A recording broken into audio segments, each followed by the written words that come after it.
చెప్పారా వేప నమస్తే అమ్మా. ఏం భోజనాలు ఈరోజు? రాగి ముద్ద, కొంచెం చారు, సాదా అన్నము, సొరకాయ బ్యాళ్ళు తాలింపు, వడియాలు, మామిడికాయ పచ్చడి, మజ్జిగ, గీ మైసూర్పాకు, తాంబూలం, మంచినీళ్ళు, అమ్మానాన్నల ప్రేమ, అభిమానుల ప్రేమ, అందరూ బాగుండాలి, అందులో మనం ఉండాలి. ఓకే అప్ప, వెరీ గుడ్. ఇదండి ఈ పూట మన భోజనాలు.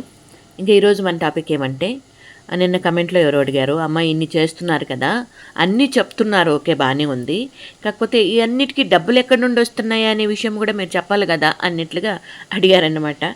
ఆల్రెడీ చెప్పేశానండి, చాలా వీడియోలో చెప్పాను, డబ్బులు ఎక్కడ వస్తున్నాయి, ఎట్లా వస్తున్నాయి, ఏం చేస్తున్నాను అన్నట్లుగా అన్నీ చెప్పానమాట. కాకపోతే మీరు ఆ వీడియో చూడలేదు కాబట్టి మీకు ఆ విషయాలు తెలియదు. దాన్ని నేనేం చేయాలండి, మీరు కొత్త వాళ్ళు అయి ఉండొచ్చు, లేకపోతే మీకు ఆ వీడియో టచ్ అయ్యిండకపోయి ఉండొచ్చు, దాంట్లో ఏం చేసేది కదా. అన్ని విషయాలు కూడా తెలియజేస్తానండి. అన్ని విషయాలు తెలియజేస్తే మీకు మాకి ఒక క్లారిటీ ఉంటుందనేది నా ఆలోచన. అవునా కదా, మీరేమంటారు? ఇది ఇప్పుడు మన చిన్ని వీడియో.